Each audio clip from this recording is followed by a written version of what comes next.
Gasco Foot, miroir du football de la diaspora congolaise.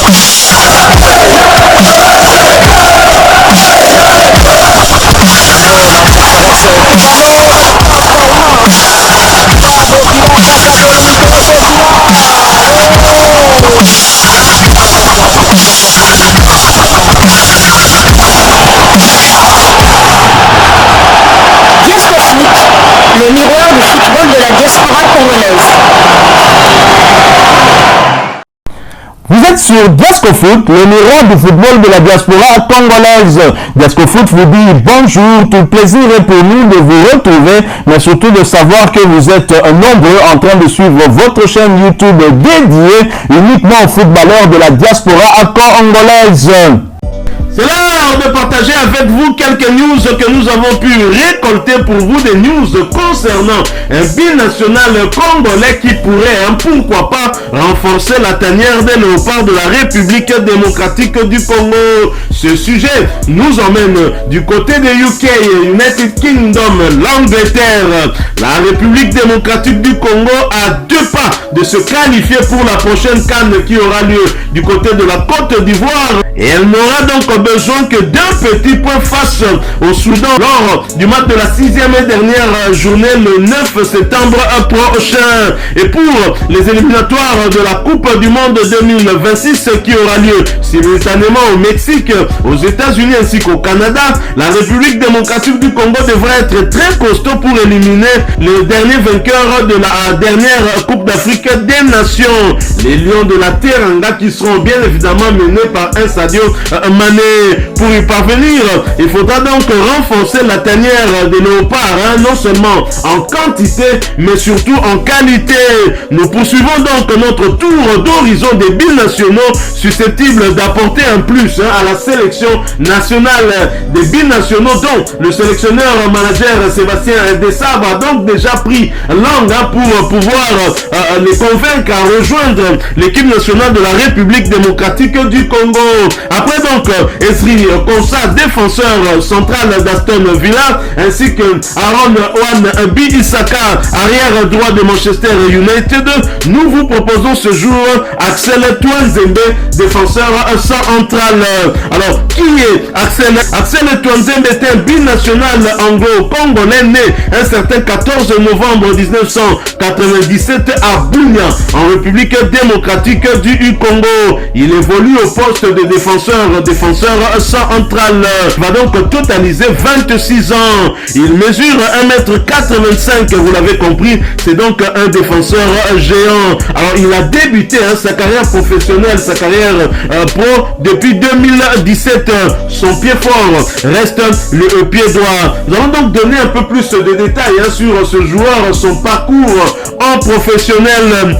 Formé du côté de Manchester United, Axel Tuanzembe prend part à son premier match au niveau professionnel en entrant en cours de jeu face à Wigan Athletic. C'était en Coupe d'Angleterre un certain 29 janvier 2017. Quelques jours plus tard, il signe un nouveau contrat de 3 saisons plus une supplémentaire avec le Red Devils. Le 7 mai 2017, Tuanzembe est titularisé pour la première fois avec son club formateur à l'occasion du match de Première Ligue contre Arsenal. Défaite 2-0. Le 5 décembre suivant, il dispute sa première rencontre de Ligue des Champions contre le CSKA Moscou. Victoire 2-1. Le 25 janvier 2018, le défenseur anglais est prêté à Aston Villa jusqu'à la fin de la saison. Le 3 février suivant, il participe à sa première rencontre avec son tout nouveau club lors d'un match de Championship face à Burton Albion. Victoire 3-2. Il joue 5 matchs avant de se blesser à la cheville contre Cardiff City le 10 avril 2018 et de retourner à Manchester United à l'issue de la saison. Le 6 août 2018, Axel Tuanzembe est de nouveau prêté à Aston Villa, cette fois pour une durée d'une saison. Il joue 30 matchs et Villa est promu en première ligue à l'issue de la saison. De retour à Manchester United, il dispute 29 matchs toutes compétitions confondues sous le maillot mancunien lors des saisons 2019-2020 et 2020-2021. Le 8 août 2021, Tuanzebe est de nouveau prêté à Aston Villa pour une saison après avoir prolongé jusqu'en 2023 avec Manchester United.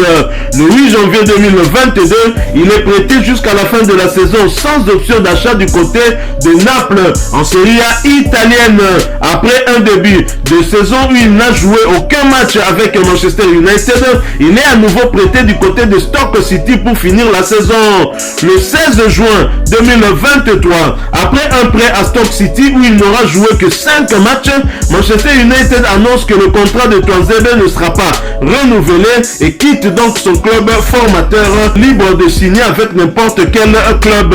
Et quel est son parcours du côté de la sélection? Le 10 novembre 2017, le défenseur a fait ses débuts avec l'équipe d'Angleterre Espoir lors de matchs comptant pour les éliminatoires du championnat d'Europe Espoir 2019 contre l'Ukraine. Victoire 0 but contre 2. Alors nous allons vous donner tout de même en détail son parcours, le parcours de Tuanzebe depuis 2017 où il a débuté sa carrière professionnelle, bien évidemment, puisqu'en sélection, avant de jouer avec les Espoirs, il avait joué avec les U20. Je vais vous donner quand même les quelques détails. Lors de la saison, disons, entre la saison 2017 et 2023, Tuanzebe Axel du côté de Manchester United a disputé 37 matchs et n'a inscrit aucun but. En 2018, premier prêt du côté d'Aston Villa, il dispute 5 matchs.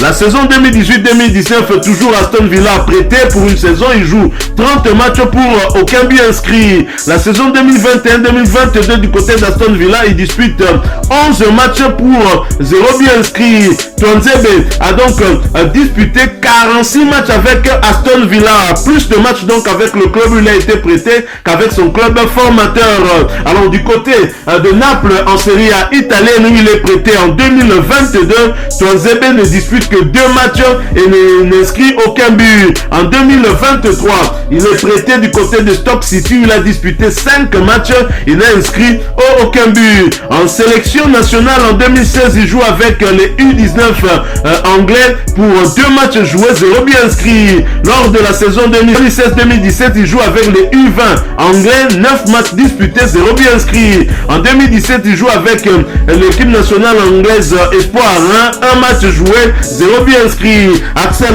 Tuanzebe, vous l'avez compris, un défenseur, mais il n'a inscrit encore aucun but depuis qu'il a débuté sa carrière professionnelle. Vous me direz normal, c'est un défenseur central, mais ça n'a pas vraiment bien marché du côté de Manchester United qui n'a pas daigné le renouveler, qui avait certainement mis en lui beaucoup d'espoir, mais qui finalement a peut-être été déçu. Cette fois, on n'a pas renouvelé. Il est donc libre de signer avec n'importe quelle équipe. Est-ce que Aston Villa sera derrière lui? Nous en saurons un peu plus, mais c'est quand même un défenseur central qui a de la qualité et qui pourrait, pourquoi pas demain, renforcer la tanière, même si la concurrence devient rude en sélection congolaise, avec des joueurs comme Dylan Batumbisika qui arrivent, des joueurs comme Rocky Bouchiri qui sont aussi présents et d'autres qui sont bien évidemment à l'affût d'une place pour pouvoir jouer ensemble avec le demi-dieu congolais Chancel Mbemba Amangoulou. Tuanzebe donc devra se montrer encore beaucoup plus performant cette saison. Encore faut-il qu'il trouve d'abord un point de chute. Je signale que le mercato se poursuit jusqu'au 1er septembre prochain. Bonne chance à lui, c'est un joueur qui pourrait renforcer la tanière, d'autant qu'il est né ici en République démocratique du Congo, à l'est du pays, du côté de Bunia, même s'il a quitté Bunia très jeune pour l'Angleterre. C'est la raison pour laquelle d'ailleurs il a opté pour la nationalité anglaise, mais il peut encore jouer pour la sélection congolaise puisqu'il n'a pas encore évolué avec l'équipe. Ça m'étonnerait au vu de son profil actuel qu'il puisse être sélectionné dans les Three Lions pour jouer avec des joueurs tels que des Walker qui sont des habitués de cette sélection nationale anglaise. Bonne chance donc à lui pour la suite. Nous espérons qu'il va donc relancer sa carrière et que Sébastien Desabre pourra peut-être compter sur lui pour les échéances à venir. Voilà, nous sommes arrivés à la fin de ce sujet. Si vous l'avez aimé, n'hésitez pas à nous laisser un maximum de j'aime. N'hésitez pas non plus à partager avec nous votre opinion. Si vous en avez une par rapport au sujet que nous venons de vous proposer, laissez-la nous à travers un commentaire. Abonnez-vous si vous êtes nouveau ou ancien que vous ne vous êtes pas encore abonné sur cette chaîne Diasco Foot, parce que nous sommes le miroir du football de la diaspora congolaise. Et n'oubliez pas qu'en vous abonnant apparaîtra une petite cloche de notification. Cliquez dessus pour ne plus rien manquer des prochaines vidéos que nous allons vous proposer. Encore une fois, merci à vous, avec espoir de vous retrouver très bientôt avec un autre sujet d'actualité. En attendant, portez-vous bien et Diasco Foot vous dit au revoir.